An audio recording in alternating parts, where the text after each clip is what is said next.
Welcome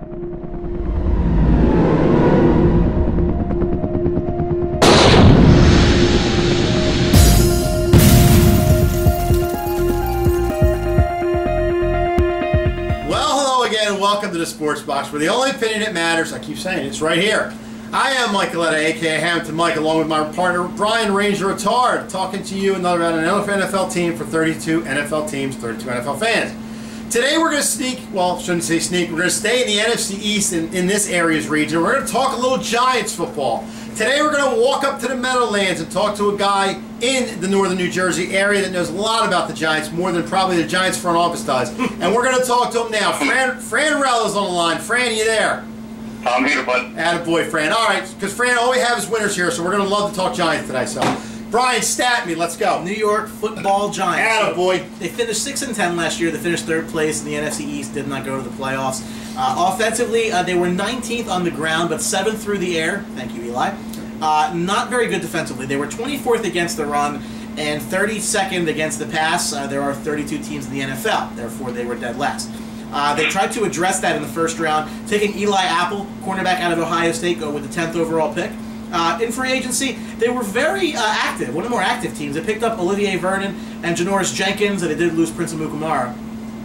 They were quite a disappointment, though, last season. They were expected to contend for the division crown in a weak NFC East, and the only team they finished ahead of was the Tony Romo-less Dallas Cowboys. Tom Coughlin and the team did end up parting ways, and Ben McAdoo's been given the head coaching role. As we mentioned, their pass defense was the worst in football. They aimed to address it, not just with Eli Apple within the draft, but again, Janoris Jenkins, another cornerback to help them out there, and signing Olivier Vernon from Miami, a defensive end. Eli was fantastic. Great statistical season. Odell Beckham proved that his rookie campaign was no fluke, but there's holes all over the offense, really, outside of those two players, and I don't really think that they know who their starting running back's going to be. So, Fran, it's a new year for the Giants, new coaching staff for the first time in a very long time. Tell me a little bit about Ben McAdoo, what to expect there. Number one, I mean, McAdoo's got to prove himself if he can lead an organization on the field. You know, he's the offense coordinator role. Last year, comfortable with Eli. You know, his idea and philosophy of what they're trying to do offensively, it seemed okay, but at the same time, making that jump to a head coach and needing the respect of everybody on an NFL football team with all the money and all the egos going on to it, he's got to prove that first. You know what I mean?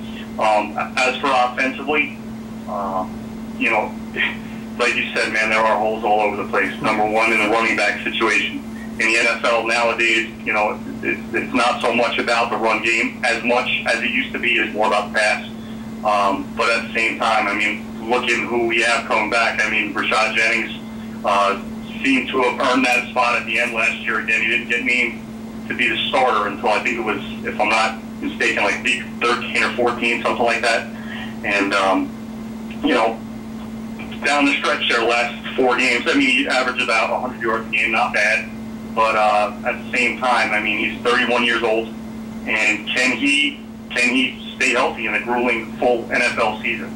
You know, it's a tough position to play, and you know, being 31 years old is not old in the real world, but in the NFL it is. Can he stay healthy for the whole season? Yeah. Do I think he's a great running back? Not by any means, but you know, out of who we have, I think he's the number one guy. You got to be the number one guy. And we were talking briefly before we started here about the Eli Apple pick. I think it's a good pick for the Giants, that pick, to address a need right there. But like what we're getting on the running back situation, I mean, there's another position that's a big position for the offense that I don't know if you need to take a lot of pressure off Eli because he is a seasoned guy and he obviously knows what he's doing back there. But you know, when you have the wideouts you do, there are studs back there. It's nice to kind of mix it up a little bit, a running back that can get the job done for you. The Giants haven't seemed to have found that in the last, you know, so many years. I mean, is this a need that they definitely have to look for either in free agency or the draft next year? Are you talking about running back? Yes. You're breaking up a little bit. Yeah, running back, yep. Absolutely. I mean, they got to look to draft a solid running back that's going to be able to take the pounding, that's proven himself at a high level in college.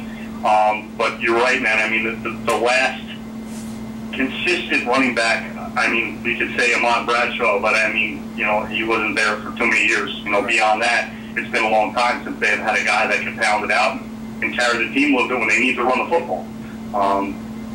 But going back to the cornerback situation with Eli Apple, as you were talking about before, I think it's a great pick for the Giants. In today's game, being everything is pass oriented, I think that he's going to make a statement at some point this year. I like our defensive backfield as we have right now. Rogers, Cromartie, Landon Collins, Janoris Jenkins, great signing on the offseason. Yep. But he's going to get an opportunity to play at some point, and he's going to have to make a statement if he wants to play. Cromartie and Collins, I think, were like first and third on a team in tackles. Yep. And last year, what is that telling you? I mean, guys catch the ball. They're not knocking them down. They're not covering. They're making catches, and they're the guys that are making the tackles. The balls crossing the line of scrimmage, and you'd like to see your guys leading that are playing on the defensive line or your linebackers. And if that's the situation, well, you're going to need some pretty good athletes back there that could be able to do that. So, go ahead. I'm sorry. No, that's okay. I just think that's why a lot of people have put the Giants up there, second in division this year. A lot of people are saying, "Oh, well, yeah, how are they second division?" Well, they did that because the Giants have really addressed a lot of needs they had in the defensive side of the ball. They really brought a lot of guys in to really strengthen. I think they're going to be solid on the defensive side. And I'll tell you what, the other, jumping back and forth real quick, jump to the offensive side, I think the Giants are okay at tight end this year too, which is kind of an underrated position. I think they're going to be really good at tight end this year, and people aren't really looking at that. Yeah, I mean, they got Donnell. I think Donnell's going to probably be the starter to start the season. Absolutely. Kind of proved himself last year. Catches the ball over the middle, which they kind of struggle at. You see them attack the middle a lot when it's third and short, and they need a must catch. The receivers had some trouble taking care of business over the middle and holding on to the football. This guy, he doesn't do anything special, but what you need him to do, he catches the ball. Yep. He's not going to make huge plays for you, and he's a pretty good blocker too. So I mean, I like Donnell at the tight end position. There's a lot of excitement in Giants camp about a receiver they took in the second round, Sterling Shepard, and you look back to the year that Eli had last year. You could kind of draw a correlation between the fact that maybe they were passing so much because A, their running game wasn't there, but B, their defense wasn't really helping them, so they forced them to throw downfield a lot more, and that was money for Odell Beckham. But to get a guy on the other side of the field in Sterling Shepard, again, a lot of excitement around him in camp. What are you looking for from a guy like him in his rookie season? Are you expecting Odell Beckham out of Sterling Shepard, or what's your thought there? In the receiver position, I think we're good. I like Sterling Shepard. I liked his college career. He played big-time college football and did very well. I believe he had many of the receiving records at Oklahoma, correct? I believe you're right. Oklahoma, yeah. I like what he brings. If there are sets where it's possible to go Beckham, Cruz, and Shepard in the slot, I mean, that's three pretty good weapons you're putting out there. Where you're definitely going to draw man-to-man on one of those guys. And I think Cruz and Beckham obviously can thrive off of that. Again, Sterling, great college career. We talk a lot about these guys playing college football, but again, the NFL is 10 steps above the best college football. That's right. We'll see. So he's got to prove himself. Again, I'm a firm believer in being able to catch and hold on to the pass over the middle of the field. There's a lot of protective rules that are out there, but still, it's not an easy thing to do. And I think these guys got to be able to catch the ball and hold on to it. Last year, Eli, whatever his final interception stats were, I would argue that 25 to 30% of those interceptions were made on catchable passes that the receiver either completely missed it or it bounced off his head or his helmet and landed in the hands of the other guy. You know what I mean? So it's just going to come down to catching the ball, catching the high percentage passes, and making things happen after that. Forget about 50 yards down the field, forget about 60. Catch the ball, run your 12-yard route, 15-yard route, catch the ball, and get downfield, and then make a play. All three of those guys are athletic, and they're quick. So they make plays, catch the ball. Last thing I have for you, Fran, looking at the schedule, the Giants, I think they kind of have a favorable schedule, to be honest with you. They have some teams in here, but, they have the teams broken up. They don't really have spurts where they play a lot of solid teams. The only stretch I see that could be difficulty for them, and if they get through that, they could be home free, and it's 4 games. I'm talking, they go on the road against Minnesota, they go on the road against Green Bay, they're home against Baltimore, and even the Los Angeles game, only because they have to go out west, and Los Angeles is a team that's actually in London. So actually that's right, it is in London. So you're going further east, yeah. So even the time change. Still a long trip, though. So even the time change over there, it's still, to my point, that the time change could have a little bit of factor there. But, you know, so those are games, even those 3 games, Minnesota, Green Bay, and the Baltimore game, they're games that, you know, the Giants come out of that, you know, 2-1 even. I mean, that's great for them, and they're really looking good. Yeah, I mean, that's a hell of a stretch right there. And even looking at the first 3 games, I mean, Cowboys, you want to see how bad or how good they are. It's a game that's always unnailed by divisional them. You know what I mean? You're opening up with them, then you got to go play Drew Brees and the Saints, and then you're going to go play the Redskins, who won the division last year, and who knows what they're going to be like this year. And then you go play the Vikings. So you can get out of the gate. It's not going to be, I will say, easy. Not an easy deal for them.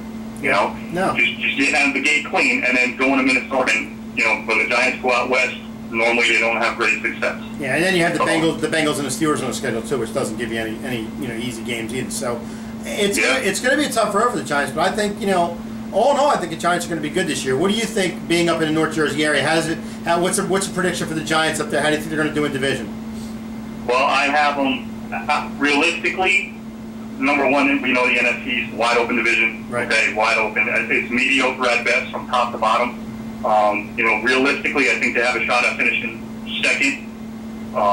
You know, the whole Redskins thing, I think it's going to be between them and the Skins for the top spot. Okay. You know. So you have them probably at number 2 spot. You said, what would you say, maybe 9-7, 10-6? I have them at either an 8-8 or a 9-7. Okay. Realistically, I'd love to say, you know, 13-3, but that's not realistic. We're a realistic show here, friends. we don't sugarcoat, so yeah. 8-8, 9-7. That's my prediction on paper right now in training camp with who they have, the New York Football Giants. Okay. All right. Very good. That's all I have. So that's all the time we have for the Giants today. I want to thank Fran Rella for hopping online today and talking a little Giants football with us. Fran, thank you for getting on today. Appreciate it. Oh, guys, my pleasure. It was fun. Absolutely. And what we're going to do, we're going to keep Fran in the archive book, and we're going to, if anything happens in Giants camp during the course of the year or something we want to hop on, we'll get Fran back on the line so we can talk to all the viewers and see what's going on. Is that a good deal, Fran? Works for me. Absolutely. All right. We want to thank you for watching the Sports Box, getting on this NFL special. Make sure you follow us on Twitter at SportsBox Show. All our new content's going to be posted there, and that's a great way to share your feedback with us about, you know, what are our people saying? Are they far off, or where do you think these teams are going to go? Share with us what you think. We want to know how we're doing. Just share. That's all we're about, is sharing the love. All right. Because remember, at the Sports Box, the only opinion that matters. It's right here. It's right here, man. If you don't know that by now, you've been living in a cave. Anyway, thanks for watching. See ya. Forget to subscribe.